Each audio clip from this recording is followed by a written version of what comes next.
In this video, we're looking at the new Tado Internet Bridge. We're going from this to this.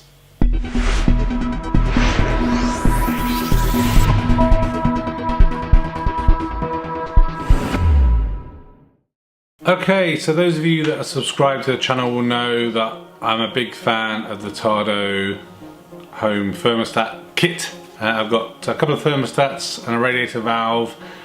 And in order for all of these things to work, they need this little thing called an internet bridge. So this is a little thing. It's probably a bit smaller than a pack of cards. Has 3 LEDs on it, one for link, one for router, and one for internet. It's powered by micro USB. Actually gets powered off the USB port of your router if you have one, or you plug it in. It has an Ethernet jack, and this is how basically those Tado smoke devices talk to the internet and the interface. You can do all your wizardry with your smartphone and your Amazon Echo, Google Home, or whatever it may be. However, up until now, you've had some problems if you were an Apple user and you wanted to use it with the Apple HomeKit solution. Now this has been fixed, and we have the new, smaller, slimmer internet bridge from Tado. So let's open the box and have a look.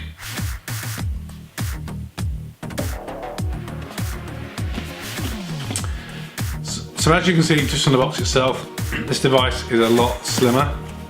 The boxing is kind of as we expect from Tado, pretty kind of decent, straightforward, nothing too fancy going along. Important information we have here is how to connect your new Tado bridge correctly. So this is really super straightforward. We have the instructions here. Basically, on your smartphone, or you can do it via the web interface, you click add device, and then you go through the next steps, which you can see just here, of adding that device. Now the key thing is to make sure that your current internet bridge is still connected, so communication can still happen with Tado. But scan it with your scan the QR code with your camera on the smartphone or enter the ID. It will then add, it will connect to the internet. You then obviously need to swap them over, plug it in. Then it can take up to about 45 minutes for your existing devices to connect. So basically the pairing just gets transferred over. Make sure you don't add the old internet bridge back in, because that will kind of confuse things. So just keep it straightforward. It works really simply and easily. They say it can take up to 45 minutes for that repairing to happen. I don't quite know how long mine took. I just left the phone for a while, and then when I checked that later, all was well. So here is that new device. As you can see, much smaller and much slimmer than the old one. If we just take the two next to each other just to compare, it's literally kind of less than half the size. Obviously on the back. Still has a single Ethernet port and a micro USB port for power, so not a lot has changed there. They have changed the wording slightly, so now we have a pairing button at the top here. Previously there was no forced pairing button on the old bridge, so you have a forced pairing button, then we have a little light for cloud, a little light for router, and a little light for power. So it's really discreet. When you power it on, it's really unnoticeable pretty much, and perfect really for me in terms of the smart home devices. You want these things to be discreet and out of the way. So you plug that in, it works really nicely. I don't know if it has a less power consumption than the previous one. It's just nice and smaller and more compact. But obviously the main thing now is it works with the Apple Home Serve suite stuff. You can now use it with your Apple devices, which is fantastic. In the box, obviously we had the little Tado internet bridge there.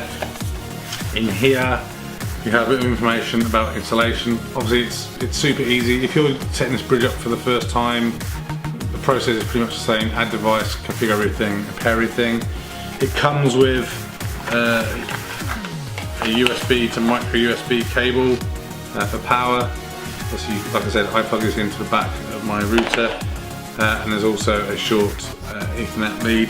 Then if you're router doesn't have USB power on it, you can do it the old-fashioned way by plugging it into the wall, and we have a UK 3-pin plug and a European plug. And then just a little bit of spiel about technical specifications, etc. So this has a 0.7 watt power consumption, so it's hardly anything. So that's it. So if you had previously bought one of these Tado products and you were waiting for this little box to be delivered, that should have happened by now. If it hasn't happened, it will be happening to you shortly. Any concerns, reach out to Tado. Obviously the main thing is you have to have ordered the kit which had the new V3 Internet Bridge. Now any kit you buy will have this as standard, so it's perfect, so you can choose whether it be a Google, Amazon or Apple enabled smart home that you're trying to configure. So I hope that was helpful. This thing, there's not really much to say about it. It's super small, it does what it's supposed to do. I've had no issues with it since remove from the old bridge to this one. But yeah, happy days, still loving Tado. I guess the one thing I should add, I can't remember if I mentioned previously, is since the previous videos, Tado now have a window open detection feature. So you will see this in your configuration of each of the Tado devices you have. Basically what will happen is it will detect a change in temperature and airflow, obviously at the sensor point.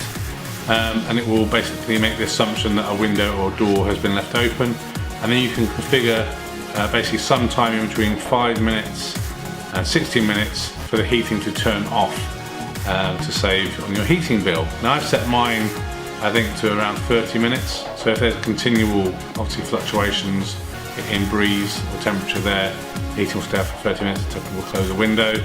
I think this is really useful because I don't know about you, I often come home to find that windows are open or something, but the heating is blaring because it's too hot. So you open the windows, you want a bit of breeze, whereas you could just turn the heating off. So great, useful feature.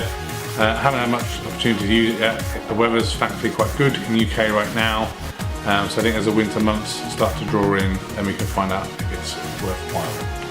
So that's it. If you haven't got one, pick up the new Internet Bridge. Nice and small, works with the Apple HomeKit, not HomeServe. Don't know why I said that. And yeah, thanks for watching. Thanks for watching this video. A thumbs up would be really appreciated. If you're interested in other geek type videos, please consider subscribing to Spectrum Geeks. Why not also follow us on Facebook, Instagram and Twitter. And before you leave, why don't you check out one of these other videos that may be of interest. Thanks again for watching.